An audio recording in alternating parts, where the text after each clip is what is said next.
Hi, I'm Arunima Sinha. I'm an educator for almost a decade. I have been a TEDx speaker and a writer, soon to become an author. There's a very important question that one of my students had asked me during the last days of his board exam, and the question was how to answer back. So I would reform the question because what he mainly wanted to ask was how to actually speak up for yourself. Okay, and so I would go over this question in the stages that one needs to you know um, go through it. Okay, so the first stage I'd say is even before you want to answer back or stuff like that, you need to clarify in your mind that first of all, answering back is not always fighting. Okay, you don't need to be always up in the fighting mode that you're not going to listen to anything. Okay, you can be wrong this way as well. You don't always need to answer back, so you need to question yourself, and I would answer this question as well, how to ask whether it's correct or not. The second thing that you need to know is that speaking up for yourself is not always speaking up.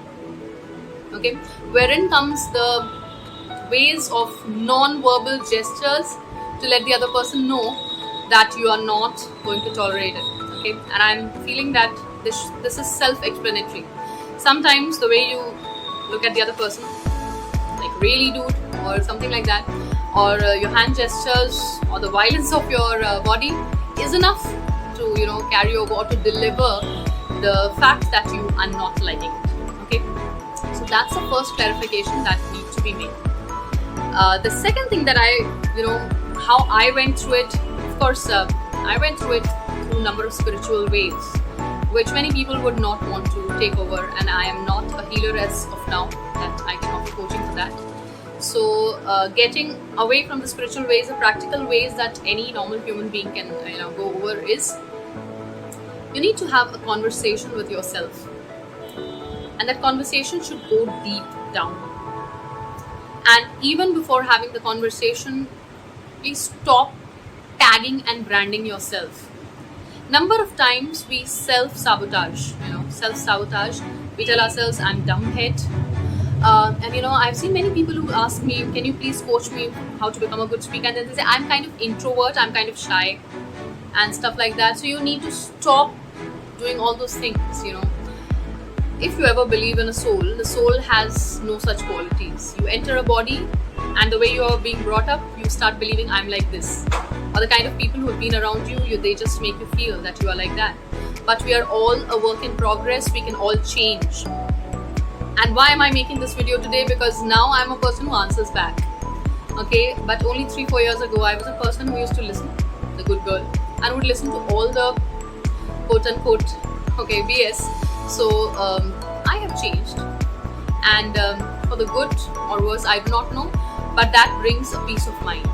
So that is also a question that you need to ask, whether my keeping quiet or answering, does it bring peace of mind to me? And if the answer is yes, then you should go according to whatever you have been doing. But most of the time, it does not bring peace of mind, and you need to know how to get over it, how to fight that back. And it's not actually a literal fight, it can come very easily. You must once you are done with this conversation, okay, this initial conversation, that dude, I'm not like a final personality. Stop thinking of your body or your ego as the final self. These are the characteristic features, and I cannot be the opposite, or I cannot because there are a number of boxes which the society makes for us, and we try to fall into those boxes thinking that this is my original quality, which is actually just the acceptable quality the society wants of us. So get out of that box, look at the entire world. Where do you want to be? So you first need to make it clear, do you really want to be the person who speaks up? Okay, once you have done this, there is one exercise that I always ask my students to do, and not many students are very happy doing, because they feel that okay, this is not a part of a syllabus, or even otherwise when I coach people, I always talk about this. A pen and a paper can solve a lot of problems. Okay, because when you get down to writing, and that has been proved, there are researches around it. Okay, so when you get down to writing, then you actually get your subconscious mind involved.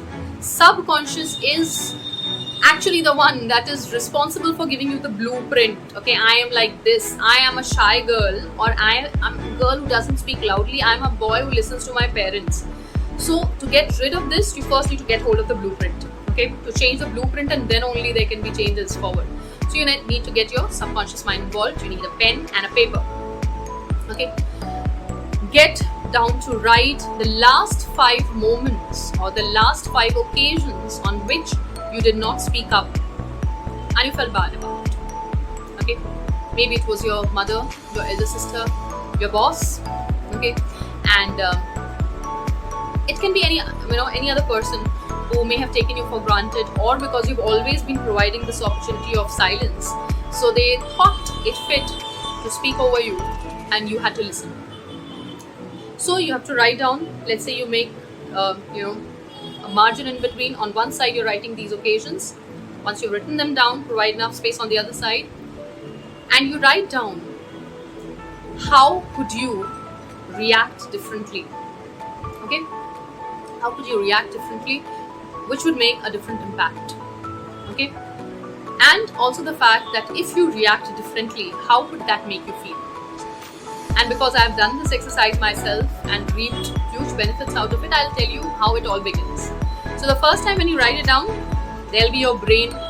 Okay, because the brain is like a representative of the world, and it will tell you, no, it was right to keep quiet.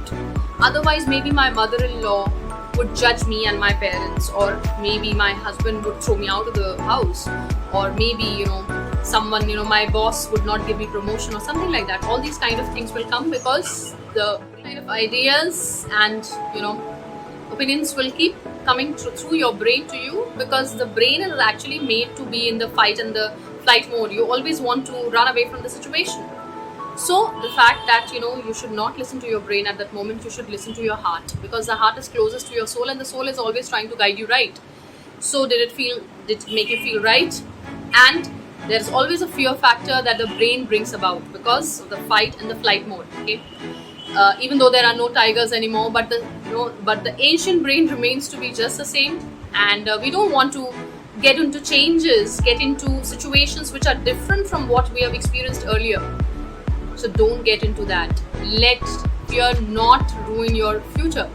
So so that would come up. Try to write that bit. How would you feel versus how you actually felt?